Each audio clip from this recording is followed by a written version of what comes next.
Hey y'all, welcome back to the channel. This here's Portie's Garage. Today's episode, I'm going to do a mod to the 2015 Porsche Macan turbo that I have. As you guys know, 2015 was over 10 years ago in model years, and they just don't have all the amenities you have in a newer car. So what I'm going to do is I'm going to put CarPlay into the Macan here. And what I did is I bought this for around $180 on eBay. I'll put a link below so you guys can check it out. Seen a few of these mods on YouTube already, but hey, I want to see if I can get CarPlay in this. So let's go ahead and open this box, see what we got inside. Then we can start tearing apart the inside of the car, get that radio out, and then put this mod to work, see if we can do it. All right, down in the workshop here, let's go ahead and see what we got in the box here.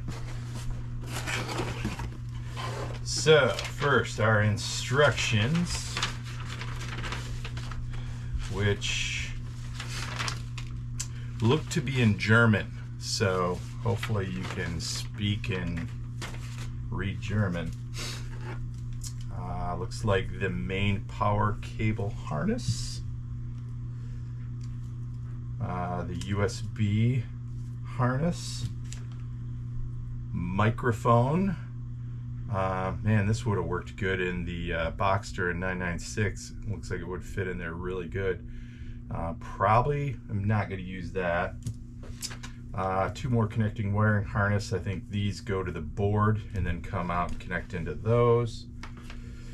They did give us 2 sets of ribbons, which is nice. So if you mess it up, you got spares.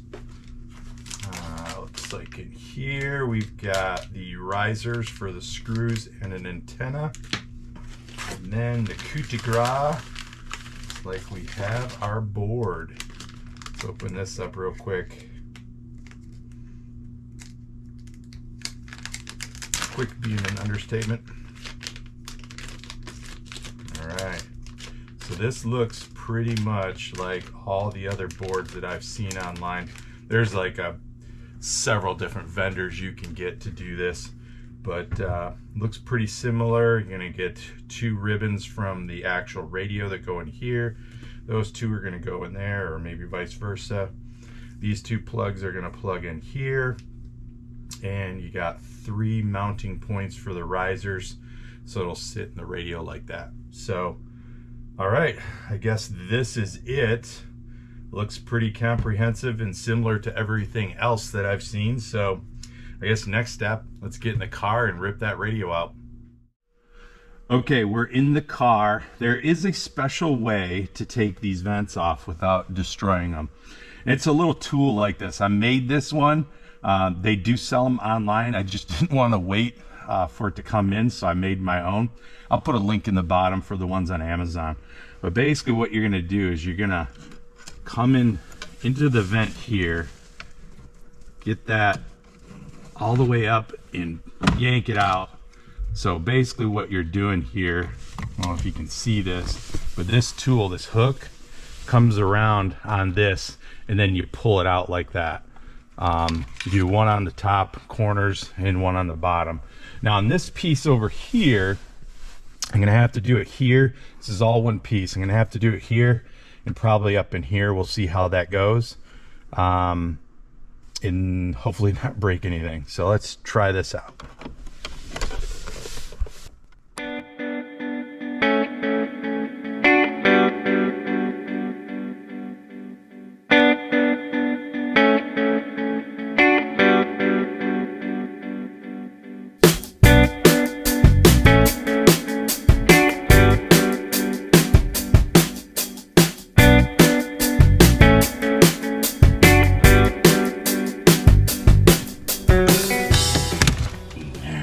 Got it. Whew.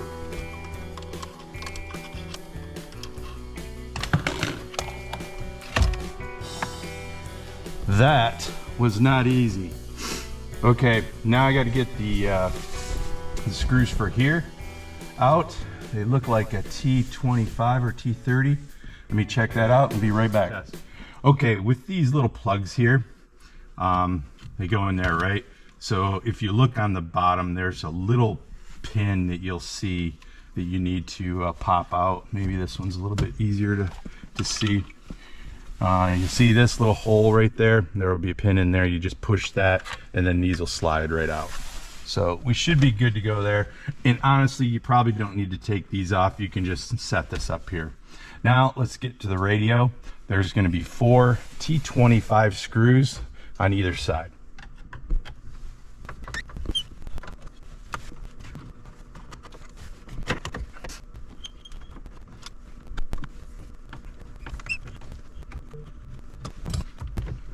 Okay, before we pull this out, I do need to put this back.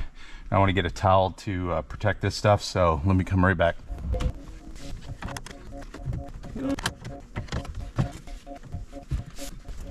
Okay, as you can see, I finally got all these plugs out. There's a lot of little snaps and clips on these that you need to know to take out. So let me just review that real quick. So on this far side over here, you've got these, there's 3 plugs right here. These 3, they have these little plastic tabs in here. They'll be in like that. You need to move them out before you can take it out. Go real slow and easy, rock them back and forth a little bit to do that. On this other side, you have a black and a yellow. On the black, it's got a little push pin here. Again, rock it back and forth. The yellow, same thing on the top.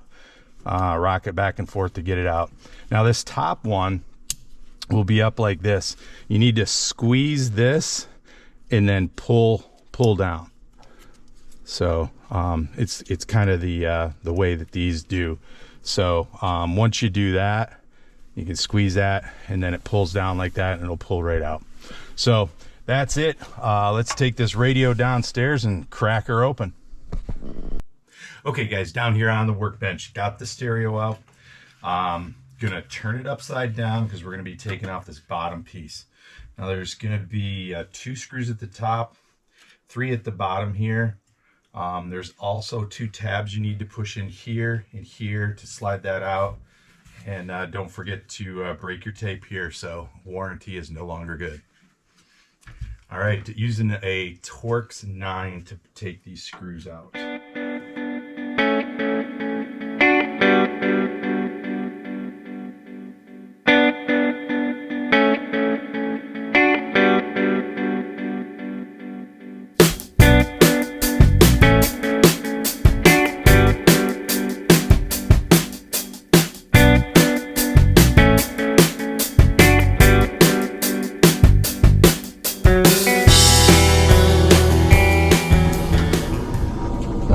Kind of hard to see in here, but there's these tabs here, so you gotta lift them up a little bit.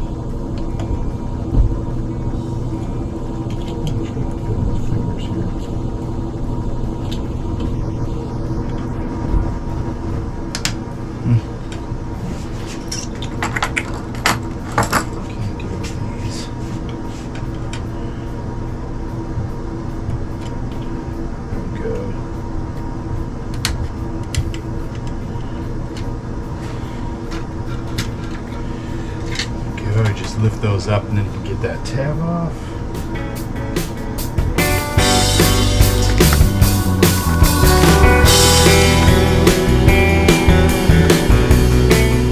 Now here is the issue. So putting this on in here, normally if you don't have this Sirius in here, you got more than enough room, but I need to keep the Sirius in there. 1, I've got the service, and 2, from what I've seen, this is part of your tuner for the whole radio. So if you don't have that installed, if you have it installed and don't reinstall it, then you're not going to be able to tune into your radios.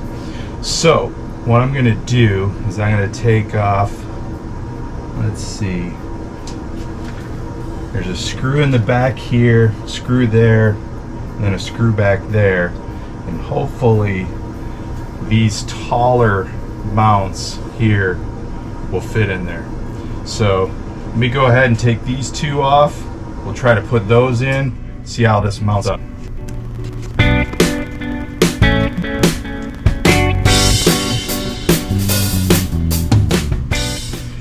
That will be enough if I put 2 of these together to get it to clear this Problem I'm going to run into is this CD player, because it's going to be too high in there.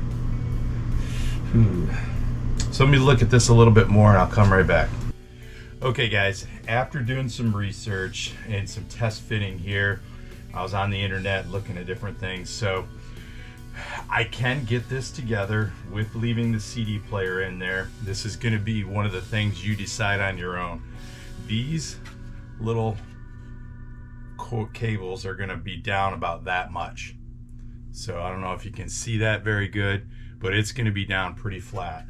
And normally I probably wouldn't do that, but when I took the front off just so I could get a better look, you can see on the front, shoot, these are like bent, you know, really close to that. So I don't think it's going to cause any issues with the cables at all. So I'm going to go ahead and give it a shot. But this is kind of my test fit. I got to take this back off so I can get these wires ran through, and then I'll turn it back on. But yeah, I think I'm gonna try going with this. They're pretty flexible. You know, they seem to be fine there. So let's give her a shot. Okay, to recap, I've got I put the two risers together to make them tall enough to get over the Cirrus board. Got one in the front here, one in the back there. I am not putting this other one in over here. So I did do some test fitting. If you want to be careful or make sure you're not stressing too much on the cables, you can take the CD player out. I'm going to try to do it with the CD player in. As I was looking, it bends it over, but I mean, you can see how these are bent and still working. Bent up here on the front of the face here, so I think should be good there. So next steps, I'm going to get these two through the XM Cirrus hole. So I took the screw off here. I'm going to wedge these in through here, get them ready to go up here. I'll put these two on ribbons on the bottom board or motherboard, whatever that is, and then I'll bring the board in. We'll connect the cables because it's really tight here. Would not be able to do it with the board mounted. Then we'll get the board mounted, connect the cables back up the top here.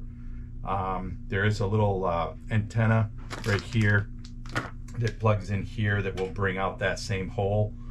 Then it's just putting the front back on, the front ribbons that go up here, and then the back ribbon for the CD player. And I think we're good. So I'm going to go ahead and go do all of this and put you guys in a little time lapse, maybe throw some music in there. We'll see you guys on the other side.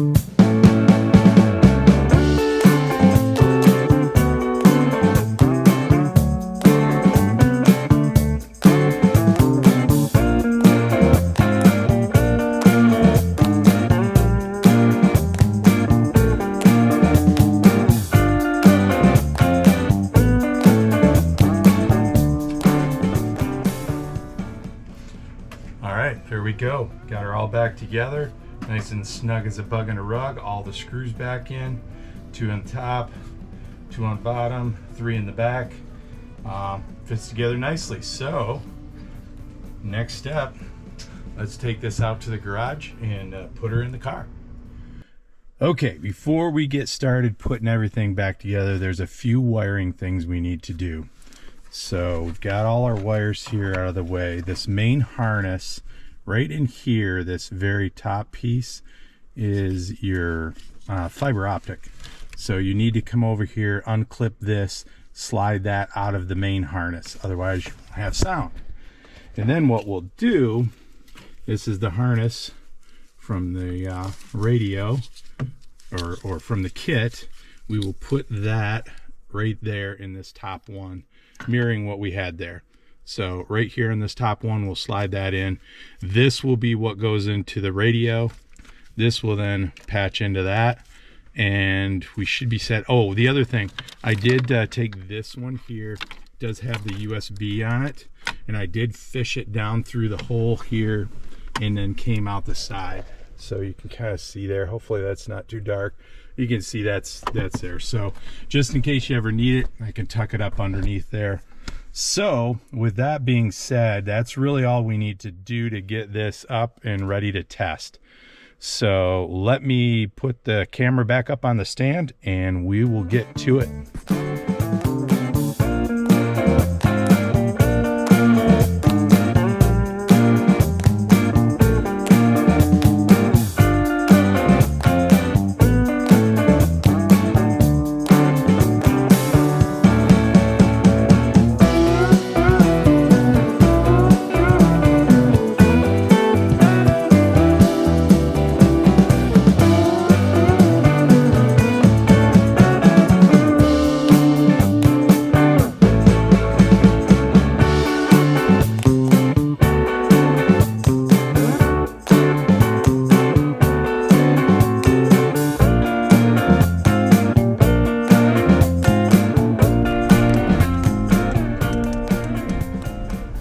Well, that's not good.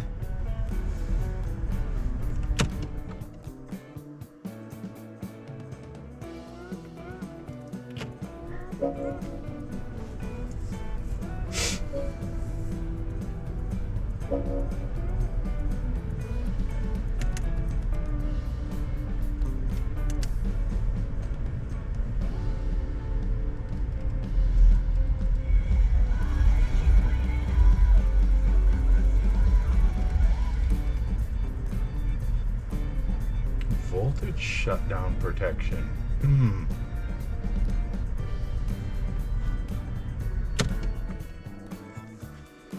Well, I don't know if you guys just saw that. Little thing came up here, said voltage shutdown protection.